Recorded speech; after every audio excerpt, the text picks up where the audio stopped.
Hit TV అభిమాన ప్రేక్షకులకు స్వాగతం. నేను మీ నాగేంద్ర కుమార్. ఈ 14 రోజులుగా దాదాపు అనుకుంటాను అప్పుడే 2 వారాలు పైచిలకే అనుకుంటా. ఈ ఫెడరేషన్ కార్మికులు అండ్ సినిమా పరిశ్రమలో ప్రొడ్యూసర్ కౌన్సిల్ అండ్ ఫిల్మ్ ఛాంబర్‌కి మధ్యలో చాలా పెద్ద పీటముడి పడి వాదోపవాదాలు, చర్చోపచర్చలు జరుగుతున్నాయి తప్పితే ఇప్పటివరకు ఏ కొలిక్కి వ్యవహారం రాలేదు. మొన్నటి వరకు కూడా. అంటే ఇప్పుడు కూడా పూర్తిగా రాలేదు. కాకపోతే ఏంటంటే వాళ్ళు అడిగే కోరికలు వాళ్ళ కష్టానికి తగ్గట్టుగా మేము ఇంత కష్టపడుతున్నాం కాబట్టి మాకు ఈ వేతనాల పెంపు అన్నది చాలా సమంజసమైనది, చాలా అవసరమైంది మా జీవితాలకి. ఎందుకంటే ఇప్పుడంతా జీవన ప్రమాణాలు అన్నీ పెరిగినాయి కాబట్టి మాకు కూడా ఆ అవకాశాన్ని కల్పించి మాకు కూడా వేతనాలు పెంచండి అని చెప్పి వాళ్ళు అప్పుడే అంటే జూన్ 30వ తారీఖుకి పూర్తయిపోతుంది ఆ 3 ఏళ్ల అగ్రిమెంటు. మళ్ళీ కొత్తది ఇంకో 30% వేతన సవరణ చెయ్యడం కోసం అని చెప్పి వాళ్ళు ముందు నుంచే అర్జీలు పెట్టుకోవడం, సంప్రదించడం ఇలాంటివన్నీ జరుగుతున్నాయి. కానీ నిర్మాతలు దాన్ని అంత గొప్పగా ముందుకు తీసుకువెళ్ళలేదు. ఎందుకంటే సినిమా పరిశ్రమ కూడా డోల్ డ్రమ్స్లో ఉంది, సతమతం అయిపోతున్నది. సినిమాలు హిట్ పర్సంటేజ్ తక్కువైపోయింది అండ్ ఫెయిల్యూర్స్ ఎక్కువైపోయి దాని మీద మళ్ళీ ఓటీటీ అని ఇంకోటని సినిమా ఇండస్ట్రీని పూర్తిగా అంటే అష్టదిగ్బంధనం చేసింది సినిమా పరిశ్రమని. ఇందులో నిర్మాతలు ఖర్చు పెట్టక తప్పట్లేదు, ఏ ఖర్చుని కాదనుకోలేకపోతున్నారు. ప్రతి ఖర్చు వాళ్ళ పేకల మీద కత్తిలా ఉంటుంది. అందుకని వాళ్ళు దాన్ని సినిమా తీయాలంటే వాటన్నిటిని ఒప్పుకొని వాటన్నిటికీ తల వంచి సినిమా చేస్తే కానీ ఆ సినిమాని చేయలేని పరిస్థితుల్లో వాళ్ళు ఉంటూ ఇలాంటి ఒక గొప్ప సందిగ్ధావస్థలో సినిమా పరిశ్రమ వాళ్ళ మట్టుకు వాళ్ళ స్టాండ్లో వాళ్ళు ఉన్నారు, వీళ్ళ స్టాండ్లో వీళ్ళు ఉన్నారు.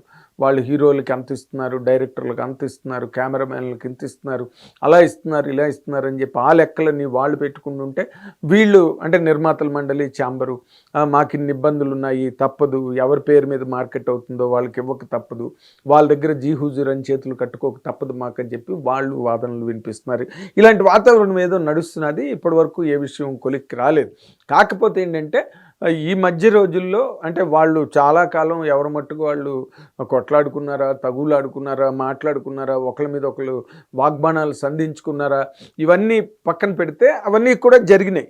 కాకపోతే లాస్ట్లో అందరికీ సడన్గా ఒక పేరు గుర్తొచ్చింది. ఆ పేరు ఏంటంటే ఏదో తారక రామన్లాగా ఆ పేరుకి సినిమా పరిశ్రమలో ఒక 45 ఏళ్ల చరిత్ర, ఒక గొప్ప జైత్రయాత్రల పర్వం సినిమా పరిశ్రమకి. ఆయన ఒక కల్పవృక్షం, కామధేనువులాగా సినిమా పరిశ్రమని ఏనాటి నుంచో తన భుజాల మీద ఎత్తుకుంటూ తన గ్లామర్ ద్వారా సినిమాలకి ఎంతో మైలేజ్ పట్టుకొచ్చి నిర్మాతల పాలిట కొంగు బంగారంగా మెరిసి అండ్ సినిమా పరిశ్రమలో అందరికీ కూడా ఒక గుండెకాయలాగా ఒక పవర్ ఇంజిన్ ఫిల్మ్ ఇండస్ట్రీకి అన్నట్టుగా మారి ఎదిగి ఈ రోజున చాలా అంటే మకుటం లేని మహారాజులాగా సినిమా ఇండస్ట్రీని ఆయన శాసించట్లేదు. కానీ ఆయనకు శాసనాధికారం ఉన్న స్థాయి ఉన్న ఆ పేరే మెగాస్టార్ చిరంజీవి.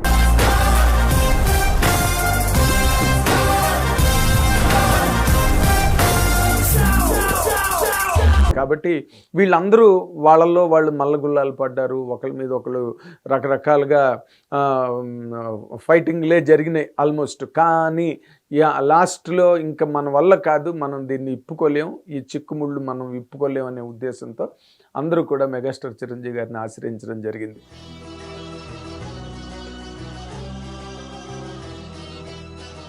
మెగాస్టార్ చిరంజీవి గారికి అయితే ఆ మాట విలువ ఉన్నది కాబట్టి బడా నిర్మాతల దగ్గర నుంచి చిన్న నిర్మాతలు కూడా, బడా నిర్మాతలు అయితే ముందు నుంచే కలుస్తున్నారు, చిన్న నిర్మాతలు మొన్ననే వెళ్ళి నట్టికుమార్ గారు వాళ్ళందరూ కూడా మొన్న వెళ్ళి కలిశారు, బయటకు వచ్చి మీడియా ముందు మాట్లాడారు. అవన్నీ మీకు తెలిసిన విషయమే.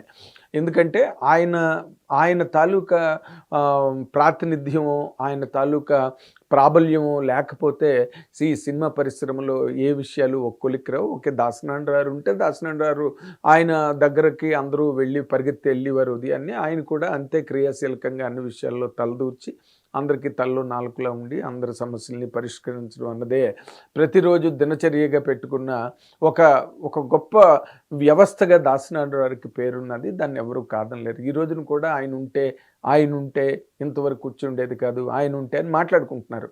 కానీ దాసనారాయణ అనంతరం ఎవరు ఈ సినిమా ఇండస్ట్రీకి పెద్దగా ఉండాలి అంటే మురళీమోహన్ గారు కానీ, డైరెక్టర్ రాజమౌళి గారు కానీ, వీళ్ళందరూ కూడా అంటే సినిమా పరిశ్రమలో బయటికి చెప్పిన వాళ్ళు కొంతమంది, బయటికి చెప్పిన వాళ్ళు కొంతమంది, అందరి నోళ్ళల్లో నాలుకల మీద కానీ లేకపోతే గుండెల్లో కానీ మెగాస్టార్ చిరంజీవి గారి పేరే ఉంది. ఎందుకంటే ఆయన చాలా సవ్యమైన మనిషి, సక్రమమైన మనిషి, రుజుమార్గంలో ఆలోచించే మనిషి. అండ్ ఆయన మనస్తత్వం, ఆయన తాలూకా తత్వం ఏంటి, ఎంతమందికి ఏ విధంగా ఆయన సాయపడుతూ, నేను గత వీడియోల్లో కూడా చెప్పాను. ఎందుకంటే ఆయన సాధారణంగా బయటికి చెప్పుకొని ఏదో అంటే బ్లడ్ బ్యాంకు లేకపోతే ఐ బ్యాంకు ఈ కార్యక్రమాలన్నీ పబ్లిక్గా తెలుస్తూ లక్షలాది మందికి ప్రాణదానం చేసిన వ్యక్తి ఆయన. కాబట్టి ఆయన అవన్నీ తెలుస్తాయి. కానీ on the back of the screen అంటే తెర వెనుక ఆయన ఎంతమందికి సహాయం చేస్తారు, ఎంతమందికి ఉపయోగపడతారు, ఎంతమందికి అండదండలుగా నిలబడతారు అన్నది సినిమా పరిశ్రమలో అందరికీ బాగా తెలిసిన విషయం. కాబట్టి ఆయన దగ్గరికి వెళ్తే కానీ మనం దీన్ని ఈ చిక్కుముడిని విప్పుకోలేము, మనం ముందడుగు వేయలేమనే ఒక విషయాన్ని బాగా గ్రహించి మొదటి నుంచి పెద్ద నిర్మాతలు అన్న వాళ్ళందరూ కలుస్తున్నారు అనుకోండి. కానీ చిన్న నిర్మాతలు కూడా మనం వెళ్ళి వాళ్ళ కష్ట సుఖాలు, వాళ్ళ సాధక బాధకాలన్నీ చెప్పుకోవడం జరిగింది. అండ్ అలాగే ఫెడరేషన్ కార్మికుల ప్రతినిధులు కూడా మళ్ళీ చిరంజీవి గారిని వెళ్ళి కలవడం జరిగింది. ఆయన 100% నేను అన్ని విధాలా నేను మీకు అంటే మొత్తం సమస్యని సమీక్షించి అసలు ఎక్కడ లోతుపాతులు ఉన్నాయి, వాటన్నిటినీ ఎట్లాగా కవర్ చేసుకురావాలి, అందరూ ఇరుపక్షాలు వాళ్ళు కూడా సంతృప్తికరంగా ఉండాలి, అందరూకి ఇది ఆమోదయోగ్యంగా ఉండాలి అనే ఒక కోణంలో మెగాస్టార్ చిరంజీవి గారు వాళ్ళందరూ చెప్పిన మాటలన్నీ 2 రోజులు ముందు ఒక రోజు, తర్వాత ముందు ఒకరు వెళ్తే రెండోసారి ఇంకొకరు వెళ్ళే 2వ రోజు అలా విన్న తర్వాత ఇప్పుడు ఆ నిర్ణయం కోసమనే ఇప్పుడు అందరూ ఎదురు చూస్తున్నారు.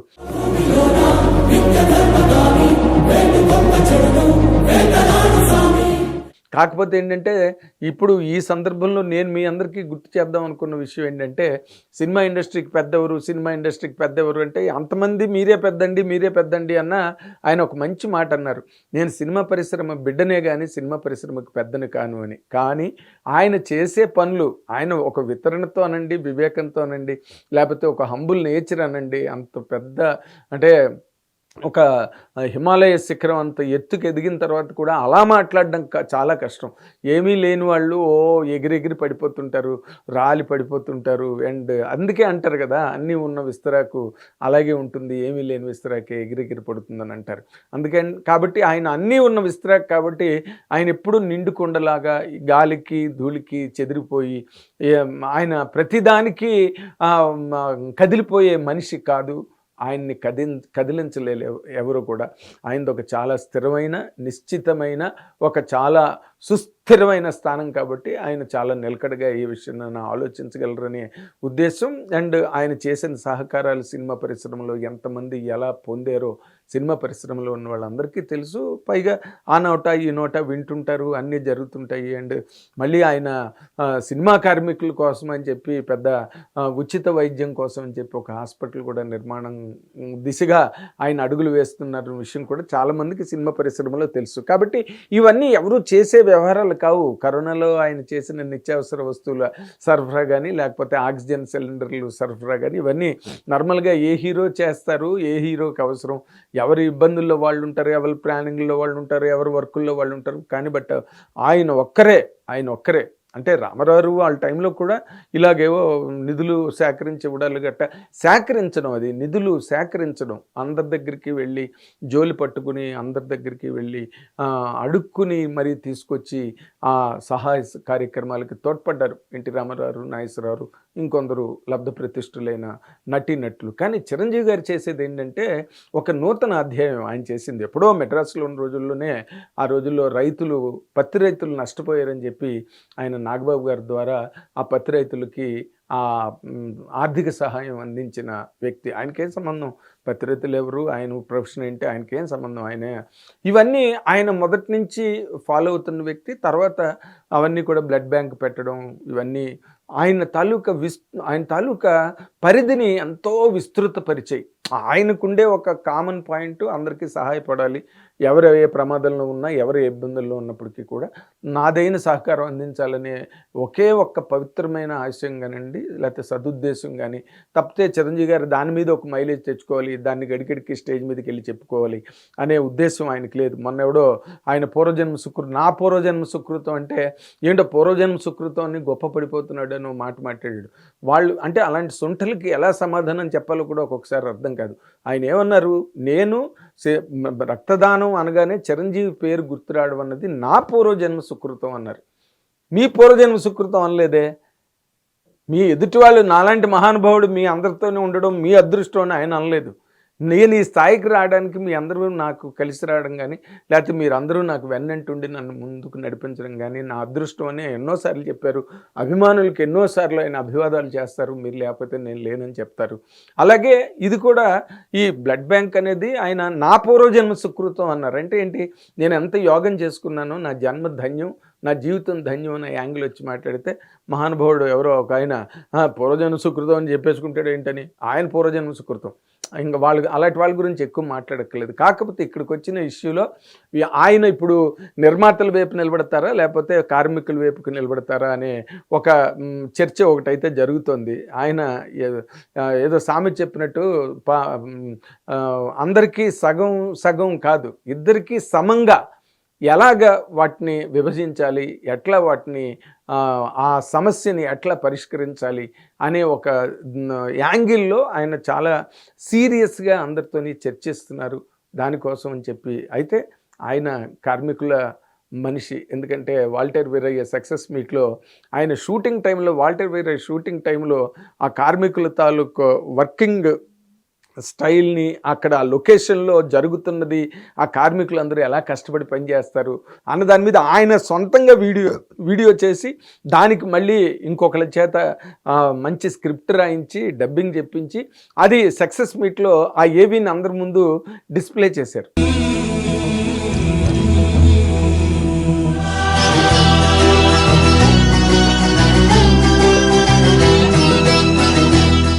అంటే ఆయనకి కార్మికులు వీళ్ళు చూడండి, వాళ్ళు లేకపోతే మనం లేము అనే ఒక యాంగిల్ని ప్రజెంట్ చేసిన only one and only hero megastar Chiranjeevi. వాళ్ళ మీద ఈ రోజున మనం ఇంత గ్లాసీ, ఇంత గ్లామర్ పిక్చర్ చేసుకుని ఈ రోజున మనం చూసుకుంటున్నాం. అక్కడ అది నిజంగానే వాళ్ళ కష్టాన్ని గుర్తించుకోవాలి, వాళ్ళకి ధన్యవాదాలు చెప్పుకోవడం, వాళ్ళని తలుచుకోవడం మనందరి బాధ్యత.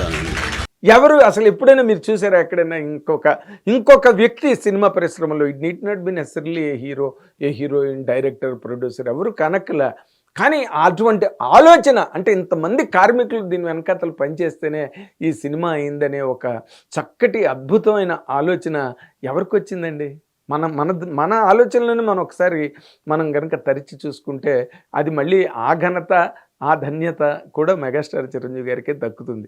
అంచేత ఇవన్నీ నిర్మాతల గురించి అంటారా, నిర్మాతల గురించి ఆయన ఒళ్ళు బద్దలు కొట్టుకుని, ముణుకులు బద్దలు కొట్టుకుని, కింద పడి మీద పడి అసలు నానా రకాలుగా కష్టపడి సినిమాలోకి వర్క్ చేసిన, అంటే అన్నిటికీ రిస్క్ చేసి పనిచేసిన హీరో ఎవరి పేరైనా చెప్పాలంటే మళ్ళీ ఆయన పేరే చెప్పాలి. కాబట్టి ఎందుకంటే జగదేకుడు అతిలోక సుందరి జరుగుతున్నప్పుడు శ్రీదేవి గారి డేట్లు అయిపోయి రిలీజ్ దగ్గర పడిపోతున్నది, సాంగ్ కంప్లీట్ చేయాలి, నిర్మాత ఆందోళన, డైరెక్టర్ ఆందోళన.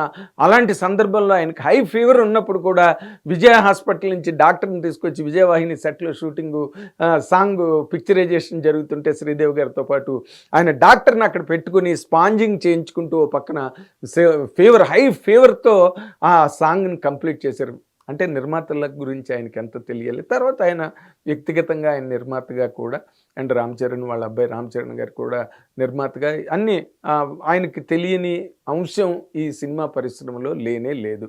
కాబట్టి ఆయన్ని ఇప్పుడు మళ్ళీ ఎవరు పెద్ద అని దాని మీద ఎవరు పెద్ద ఇప్పుడు తెలియట్లేదా? ఇప్పుడు తెలుస్తుందిగా ఎవరు పెద్ద అయితే అందరూ ఆ వ్యక్తి దగ్గరికి వెళ్తారన్న దాని మీద మళ్ళీ గుండు కొమ్ముల అనుమానం అక్కర్లేదు, ముసుగులో గుద్దులాట అంతకన్నా అక్కర్లేదు.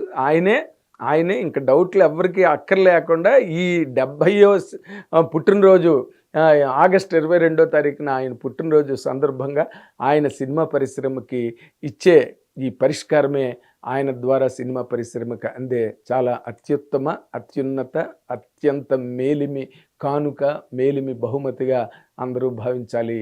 అది ఆయన మెగాస్టార్ చిరంజీవి గారు అనే వ్యక్తి తాలూకా వితరణగానండి, గొప్ప అగ్రస్థానం అనండి, ఏమైనా అనుకోవచ్చు మీరు. Thank you very much. Hit TV app, ఇందులో short news, live news, entertainment shows, movies, digital magazines తో పాటు మీ జిల్లా వార్తలను కూడా ఫ్రీగా చూడొచ్చు. ఇంకెందుకు ఆలస్యం, వెంటనే హిట్ టీవీ యాప్ ని డౌన్లోడ్ చేసుకుని ఫ్రీగా ఎంటర్టైన్మెంట్ పొందండి. Hit TV app. Hit TV app. Please download hit TV app. Hit TV యాప్ని ఫ్రీగా డౌన్లోడ్ చేసుకొని ఎంజాయ్ చేయండి. మీకు నచ్చిన ఎంటర్టైన్మెంట్ కోసం హిట్ టీవీ యాప్ ని ఫ్రీగా డౌన్లోడ్ చేసుకుని ఎంజాయ్ చేయండి. హిట్ టీవీ యాప్ ని డౌన్లోడ్ చేసుకుని ఆస్వాదించండి, ఆశీర్వదించండి. ఇంతమంది సెలబ్రిటీలు హిట్ టీవీ యాప్ ని డౌన్లోడ్ చేసుకోండి అని చెప్తున్నారంటే ఎంత మంచి యాప్ ఆలోచించండి. అమెరికా అమెరికా అమెరికా అమెరికాలో చదవాలనుకునే వాళ్ళకి విశ్వసనీయమైన పేరు మన శౌర్య కన్సల్టెన్సీ. UK లో 1 year masters. UK లో 1 year masters. 2 years work permit up to 5 years visa. Contact Saurya Consultancy. Contact 89851 89851.